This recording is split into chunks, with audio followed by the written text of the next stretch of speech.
Merhaba, bugün de dersimize hoş geldiniz. Bugünkü konumuz bir sözcük, bin sözcük metnini okuyacağız. Çok eski zamanlarda bir ülkede akıllı bir hükümdar varmış. Halkın mutlu kılmak, ülkesini kalkındırmak için çeşitli yollara başvurmuş. Bu yollardan biri de beceriler ve buluşlarmış. Ülkede yaşayanlardan kim yeni bir şey bulur ya da bir beceri kazanırsa hükümdara sunarmış. Buluşunu da becerisini açıklarmış. Bir beceri kazanırsa hükümdara sunarmış. Buluşunun da becerisini de açıklarmış. Hükümdar da bu buluş ya da beceriyi ülke ve insanlar için yararlı bulursa sahibini ödüllendirilmiş. Bir gün hükümdarın huzuruna iki arkadaş gelmiş. Arkadaşlardan biri salonun duvarlarından birine bir çuvaldız saplamış. Sonra 40 metre geriye gitmiş. Bu 40 metreden elindeki 40 iğneyi tek tek atarak çuvaldızın gözünden geçirmiş. Hükümdarı selamlayarak işte benim becerim. Ben bu yolla insanoğlu isterse en güçlü işleri bile başarabileceğini göstermek istedim demiş.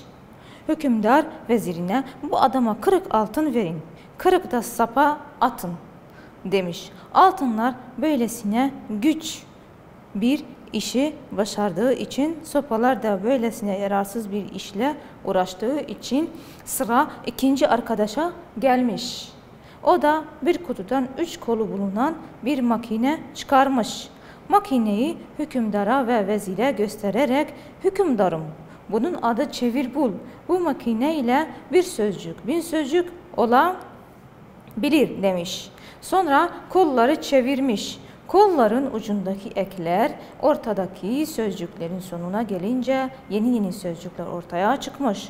Göz, gözcü, gözlük, gözcülük, gözlü, gözsüz gibi. Başta hükümdar olmak üzere salondakiler çevir bulu çalıştırmışlar. Bunun çok yararlı bir buluş olduğunu anlamışlar. Hükümdar genç adama buluşu beğendim. Yararlı bir çalışma yapmışsın. Bu makineyle insan söz dağarcığını zenginleştirir.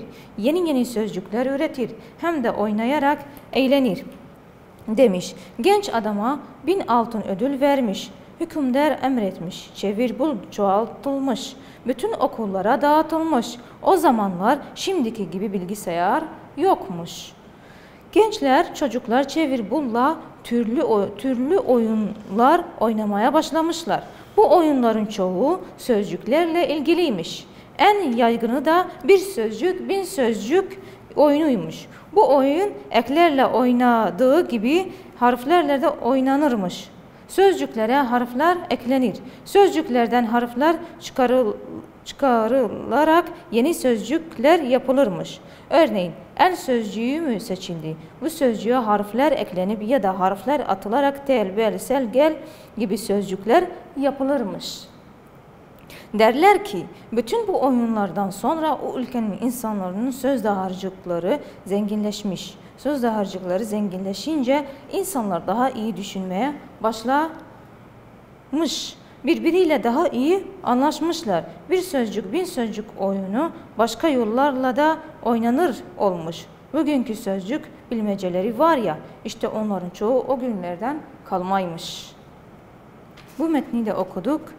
Sayfa 60'ı açın. Sayfa 60'da birkaç kelime verilmiş. Buluş, beceri, hükümdar, çuvaldız, ödül, vezir.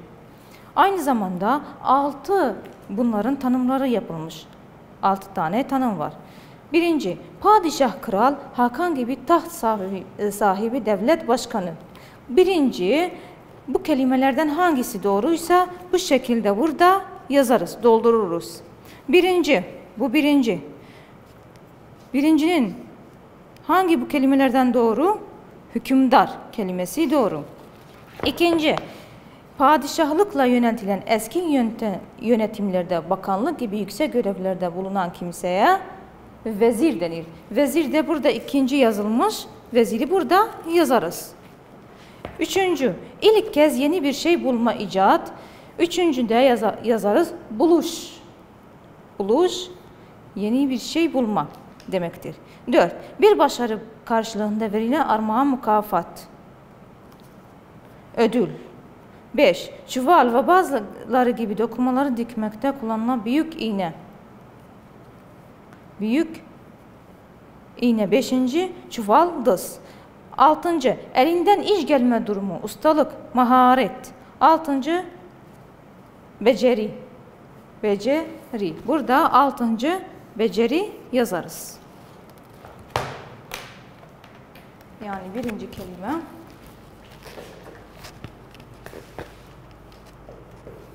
Birinci hükümdar. İkinci vezir. Üçüncü buluş. Dördüncü ödül. Beşinci çuvaldız. Altıncı buluş. Böylece bu şekilde bu boşlukları bu kelimelerle doldururuz. Gelelim sayfa 63'e. 63'te giriş, girişme, gelişme, sonuç. Bir paragrafta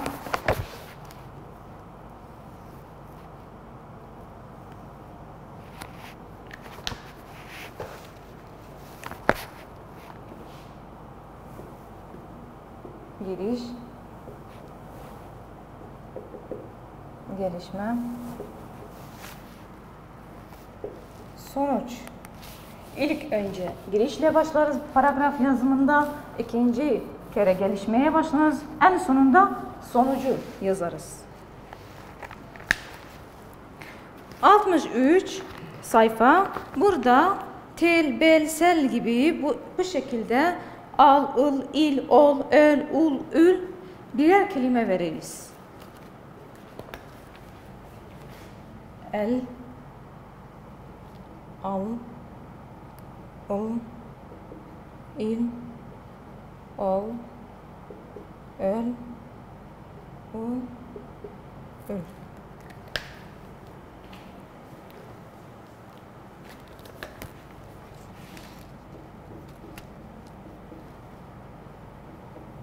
Kal, al, kal, ıl, kıl. Dil, yol, göl, bul, ül, gül. El, tel, al, kal. Il ekinden kelime yaptık, kıl. İl ekinden kelime yaptık, dil. Ol ekinden kelime yaptık, yol. Öl ekinden kelime yaptık, göl. Ul ekinden kelime yaptık, bul. Ül ekinden kelime yaptık, gül. Bunları böylece burada doldururuz bu boşlukları bu kelimelerle. Sayfa 64'e gelelim. Kök vardır. Yazılmış kök. Kök nedir? Her kelime bir şey almamışsa köktür yani. Kal. Artıdı. Kaldı. Kaldı kelimesinin kökü nedir? Kal. Yani hiçbir ek almamışsa buna kök denir. Sade olursa kelime, hiçbir ek almamışsa buna kök denir. Kök, ek. Kelime.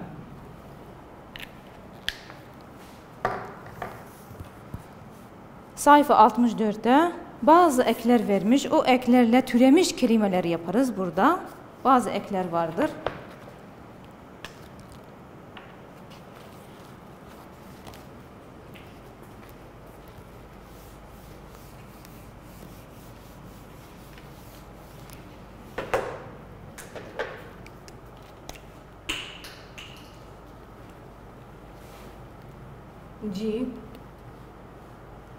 lik.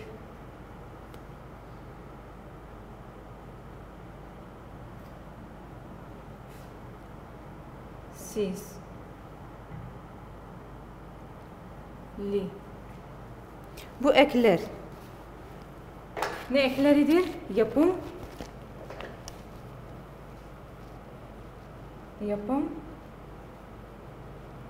ekleridir. Yol. Burada bazı kelimeleri vermiş. Bunları türemiş kelime yapacağız. Bil.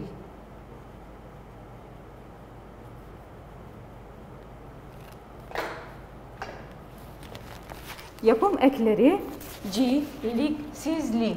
Bunlar yapım ekleridir. Bu yapım ekleriyle türemiş kelimeler yaparız.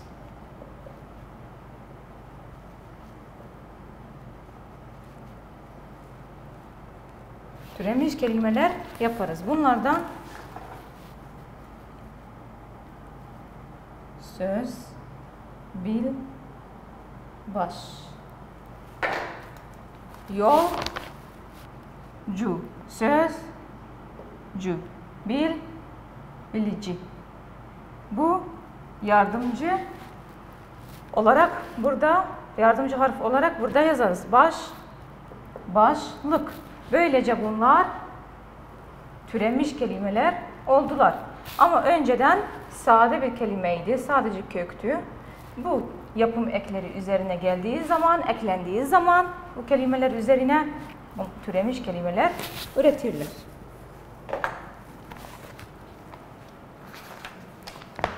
Sayfa 64'e gelelim. Sayfa 66. Mektup arkadaşları. Bunu da okuyacağım. Siz de dinleyeceksiniz güzelce. Yüksel öğretmen çalan zili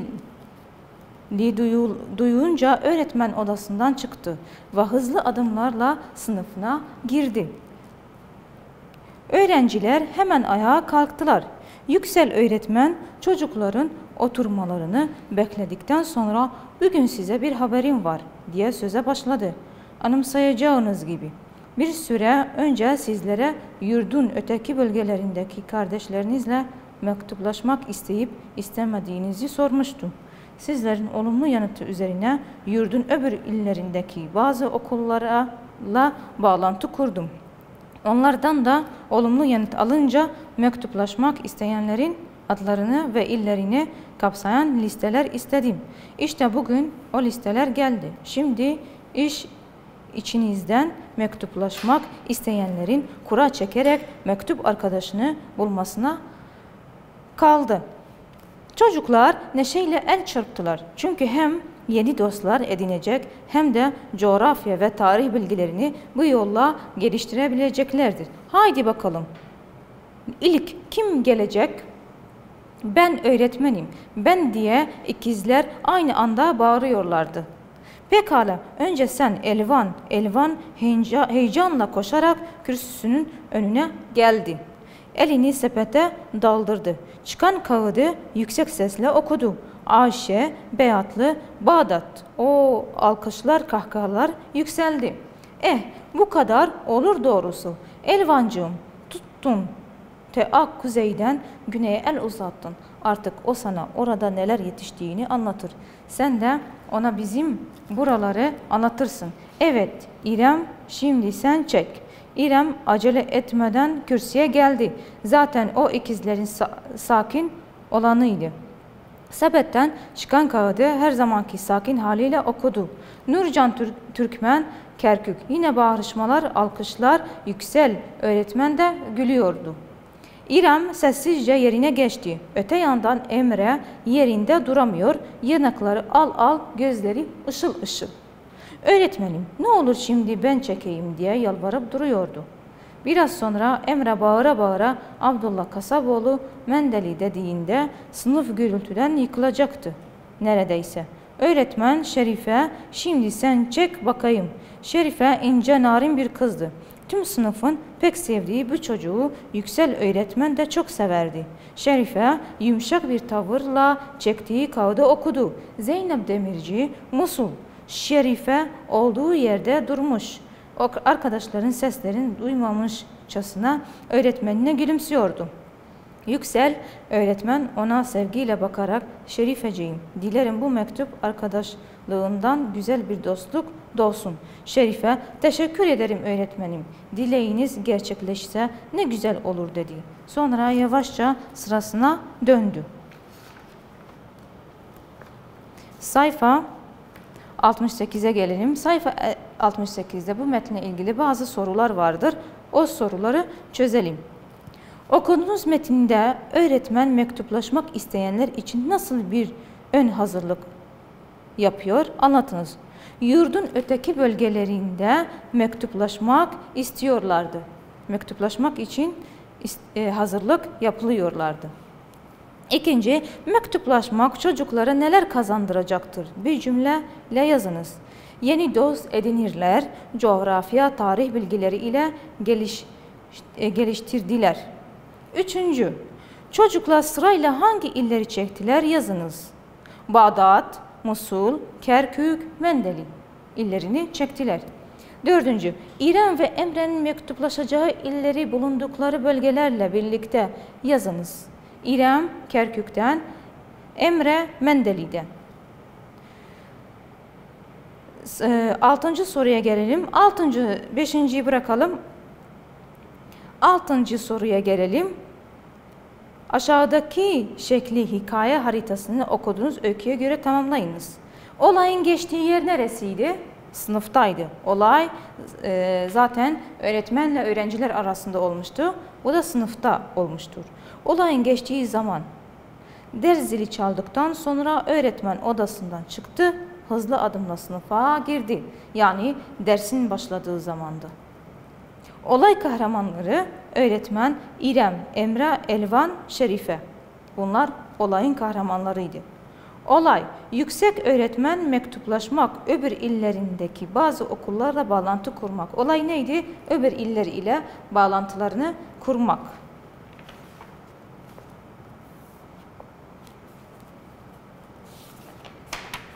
Şimdi gelelim sayfa 72'ye. Sayfa 72'de bazı dil bilgi konularımız vardır. Bunları ele alacağız.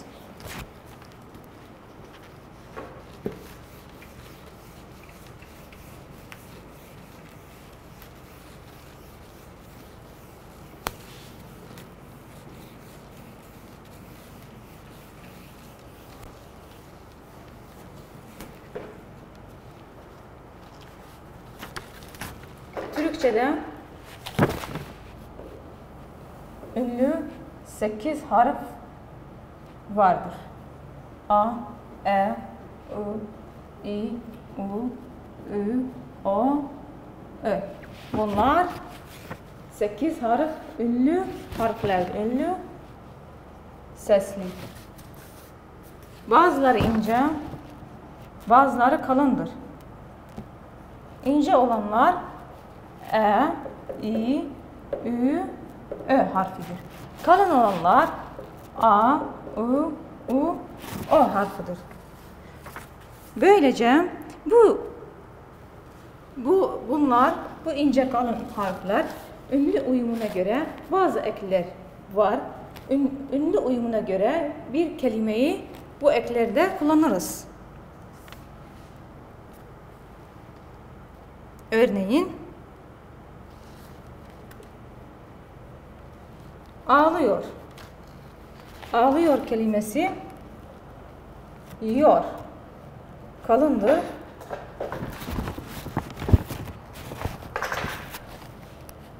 Kalındır. A son harfi kalın. Böylece kalın bir ek alır. Bu da ünlü uyumuna uyuyor demektir. Kalından sonra kalın gelirse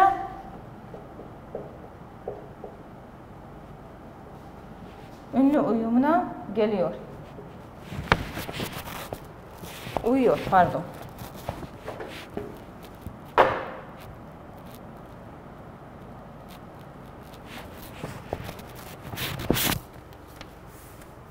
Yurt, taş. Kalan, kalın olur. Böylece bu kelime ünlü uyumuna uyuyor.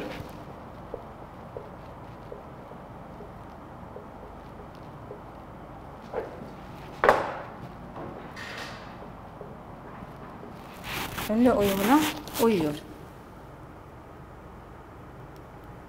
Yeşilim tırak.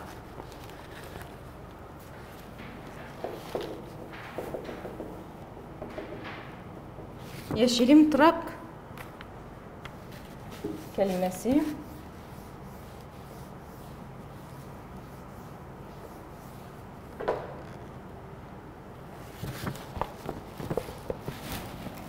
incedir. Yeşilim incedir. Trak kalındır. Böylece inceden sonra kalın gelmiş, ünlü uyumuna uymaz.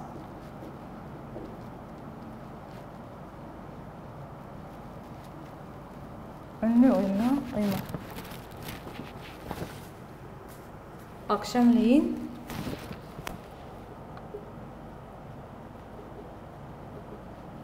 akşam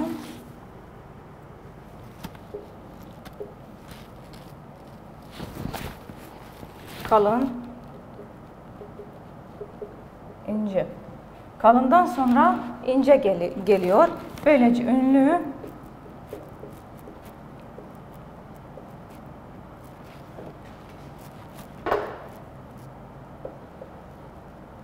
uyumuna uymaz.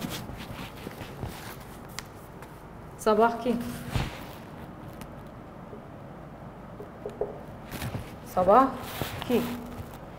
sabah kalın ince. Kalından sonra ince gelmiş. Ünlü uyumuna uymaz. Sabahki kelimesi.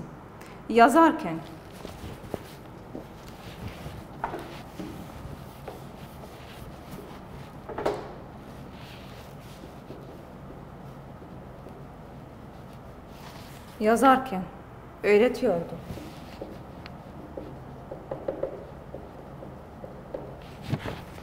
Yazarken buraya kadar kalın pardon. Yazar kalın ince. Kalından sonra ince gelmiş. Kalından sonra ince gelmiş. Ek incedir. Böylece kalından sonra ince gelirse ünlü uyumuna uymaz. Öğretiyordu. Öğreti. Buraya kadar kalın. Ekler de incedir kelime. Ekler de kalındır. Kalın bir ek gelmiş.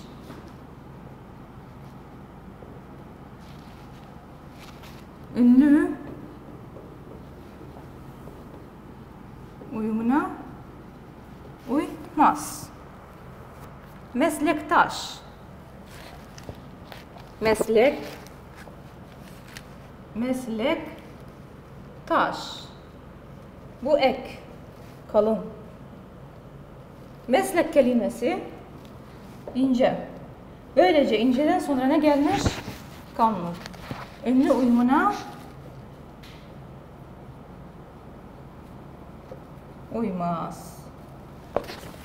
Son harfi ince. İnceden sonra ince ek gelmemiş.